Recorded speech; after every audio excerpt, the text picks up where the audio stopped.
बिल्कुल तैयार हैं बताने के लिए आपको कि अगले हफ्ते कौन कौन से इवेंट्स हैं जिनके ऊपर आपकी नजर होनी चाहिए। उसके बाद चंदन जी का ट्रेड एट 230 भी लेना है। आशीष बताइए कहां नजर होनी चाहिए ट्रेडर्स की। क्विकली, बहुत एक्शन पैक्ड हफ्ता होगा।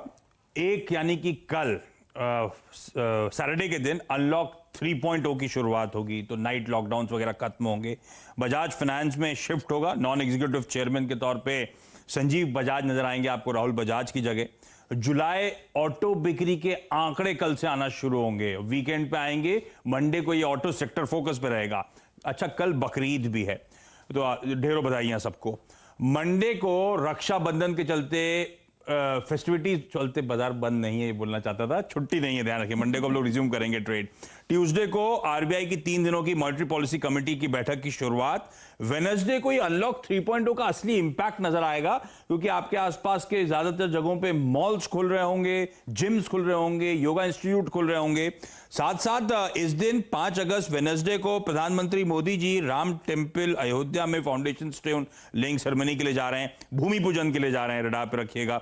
गुरुवार को वीकली ऑप्शंस एक्सपायरी के साथ साथ इंपॉर्टेंट दिन इसीलिए क्योंकि एक्सपायरी से थोड़ी पहले क्रेडिट पॉलिसी का अनाउंसमेंट हो रहा होगा आरबीआई की तरफ से। 3 दिनों की मॉनेटरी पॉलिसी मीटिंग जो खत्म हो रही है, और यूके में बैंक ऑफ इंग्लैंड के भी इंटरेस्ट रेट डिसीजन सामने आएंगे।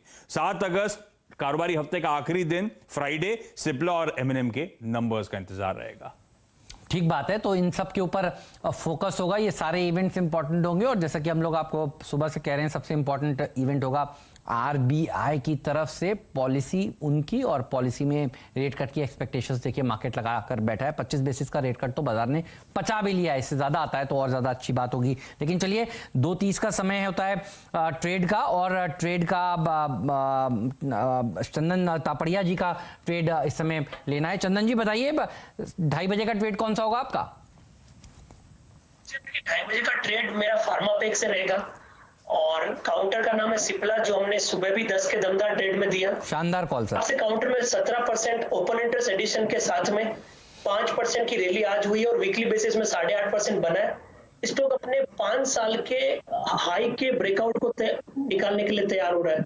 2015 में लगभग 755 के हाई थे। 4 सालों के जब जो हाई है वो लगभग कहीं ना कहीं 680 के आसपास थे, उनको अभी क्रॉस किया हुआ है। तो 5 साल के हाईएस्ट लेवल के साथ अब लाइफ टाइम हाई लेवल की तरफ ये काउंटर अप्रोच कर रहा है। इसके लिए सिप्ला में खरीदारी की सलाह रहेगी। काफी हाई कन्विक्शन है, इसलिए इस काउंटर को सुबह देने के बाद वापस रिपीट कर रहे हैं।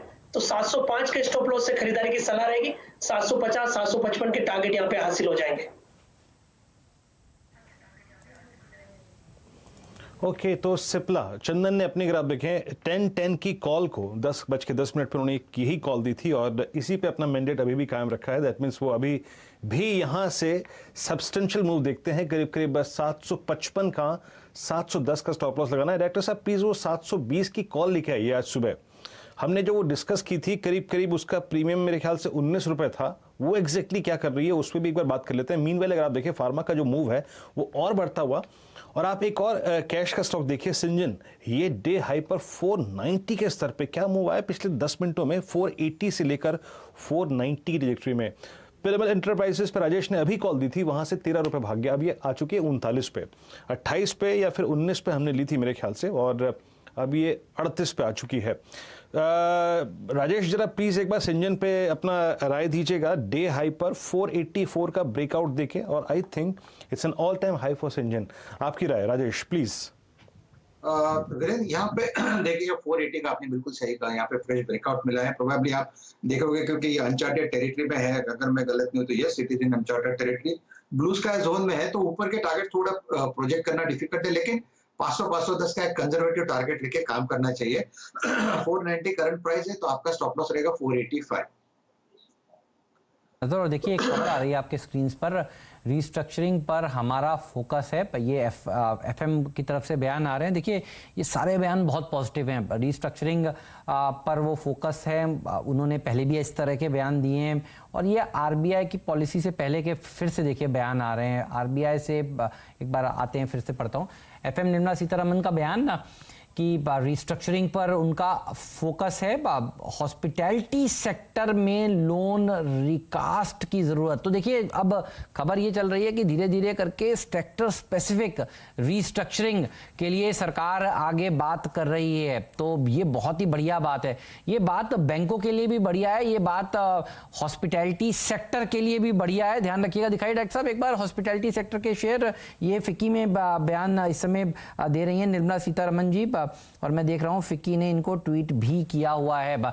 तो ये हॉस्पिटैलिटी सेक्टर, जैसे कि आप समझिए जितने भी होटल्स हो गए, रेस्टोरेंट्स हो गए, स्पेशलिटी रेस्टोरेंट तो मैं खैर सर्किट पर ही देख रहा हूं, लेकिन अगर होटल स्टॉक्स आप सोचे तो ताज जीवी के दिखाइए डॉक्टर साहब एक बार, वो सारे स्टॉक्स, होटल कंपनियां, ये सारी की सारी देखिए फिर रडार पर आपके जरूर होनी चाहिए। ताज जीवी के भी एक बार दिखाइए, ये तमाम स्टॉक्स फोकस में रहेंगे। देखिए भागेंगे ये सारे के सारे स्टॉक्स इस खबर के ऊपर। तो आप देखिए रॉयल ऑर्किड करीब करीब 6% ऊपर, ताज जीवी के इस समय देखिए करीब करीब 7-8%, 5% ऊपर। ओके, तो हॉस्पिटैलिटी सेक्टर के लिए देखिए, और ये बात ऐसा नहीं है आज पहली बार हो रही है। आपको याद है नीति आयोग के मुखिया ने भी ये बात कही थी कि हॉस्पिटैलिटी सेक्टर को कुछ राहत देनी चाहिए। उस समय चल रही थी कि पैकेज में कुछ अनाउंसमेंट आएगा, तो पैकेज में तो कुछ आया नहीं, लेकिन फिर अब ये हो रहा है कि देखिए आरबीआई से मोरेटोरियम बढ़ाने पर भी बात हो रही है। तो ये बयान इंपॉर्टेंट है। इस समय एफएम के लोन के रिस्ट्रक्चरिंग की जरूरत है। कैसे देख रहे हैं आप इन बयानों को गौरांग सर?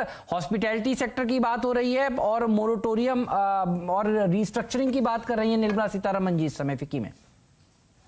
तो हेमंत, अगर कोई दो क्षेत्रों पर जो सबसे बड़ी मार या फटकार, ये महामारी जो उभर करके आई है चाइना से कोविड-19 के रूप में, उसकी परिस्थिति में हमें लग रहा है कि दो क्षेत्र हैं। एक तो है ये हॉस्पिटैलिटी सेक्टर और दूसरा है उड़ान क्षेत्र।